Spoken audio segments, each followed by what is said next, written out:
Hello भैया, स्वागत है आप सभी का मेरे यूट्यूब चैनल स्कूल ट्यूशन गुरुजी में। बच्चों, हम कर रहे थे आपका चैप्टर या अध्याय इलेक्ट्रिसिटी या विद्युत। और आज हम इसमें पढ़ने वाले हैं बच्चों application of heating effect of current, यानी जो विद्युत के जो तापीय प्रभाव है उन्हें हम कहाँ कहाँ इस्तेमाल कर सकते हैं। तो चलिए बच्चों, बिना टाइम वेस्ट के शुरू करते हैं आज के अपने टॉपिक को।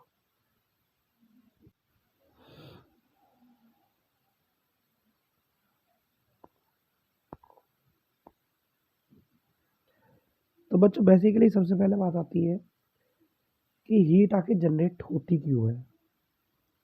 तो होता क्या है बच्चों, यहाँ पे the generation of heat in a conductor is an inevitable consequence of electric current.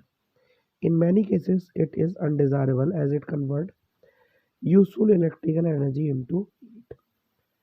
यानी किसी चालक में ऊष्मा का जो उत्पन्न होना है वो एक अलग अलग कारणों से हो सकता है जो इनवाइटेबल अनइनवाइटेबल है।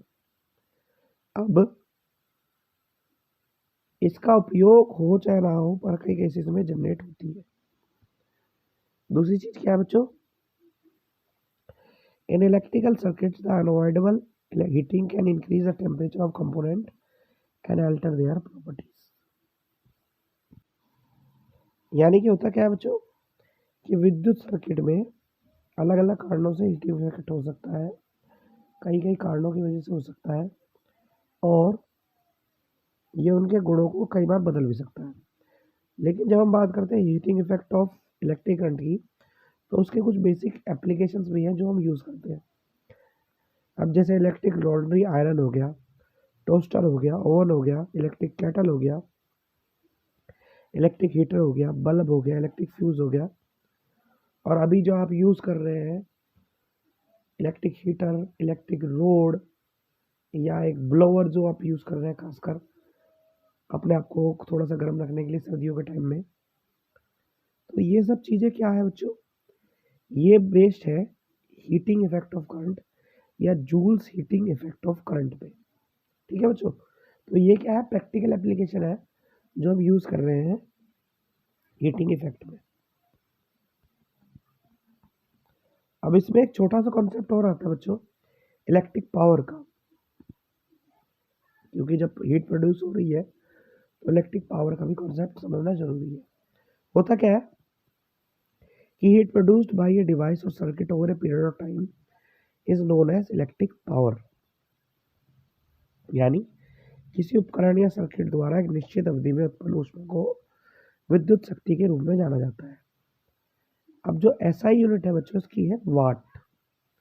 ठीक है, लेकिन जब हम बात कर लेते हैं ऐसे वाट की, तो वाट क्या है कि power of a device is said to be 1 watt if it consume और produce 1 joule of energy in 1 second. यानी किसी उपकरण की शक्ति 1 वाट कहलाती है यदि 1 सेकंड में 1 जूल ऊर्जा की खपत या उत्पादन करता है। ये तो हो गई नॉर्मल यूनिट। एक आपके प्री बोर्ड में पूछी गई थी कॉमर्शियल यूनिट ऑफ एनर्जी, वो है बच्चों ये कॉमर्शियल यूनिट ऑफ एनर्जी। तो पहली चीज़ तो आप यूनिट ही लिख सकते हो।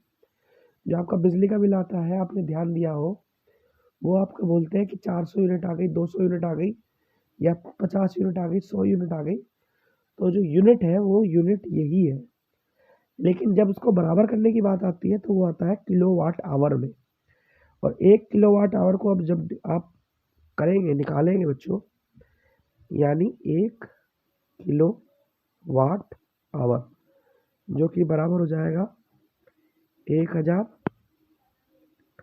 गुणा 60 गुणा 60। ठीक है, तो ये लगभग आपका आ जाएगा 3.6 इंटू 10⁻6 जूल्स। ठीक है, तो 1 यूनिट या 1 किलोवाट आवर इसके बराबर होता है। और जो कॉमर्शियल यूनिट है एनर्जी की, वो यूनिट या किलोवाट आवर है। अब इलेक्ट्रिक पावर के लिए अलग अलग फॉर्मूले हम यूज़ करते हैं बच्चों, जैसे कि हमने पहले भी देखा था। फॉर्मूले क्या है, P is equal to W T, P is equal to I square R, P is equal to V square upon R, और P is equal to V I. W work done, T time, I current, R resistance, V voltage, ठीक है बच्चों, और P तो power है ही, ठीक है। तो ये सब चीज़ें हैं बेसिक जो आपको उसमें समझनी है बच्चों। तो बच्चों आज का टॉपिक यही कंप्लीट होता है। आशा करता हूँ आपको वीडियो अच्छी लगी होगी। Thank you.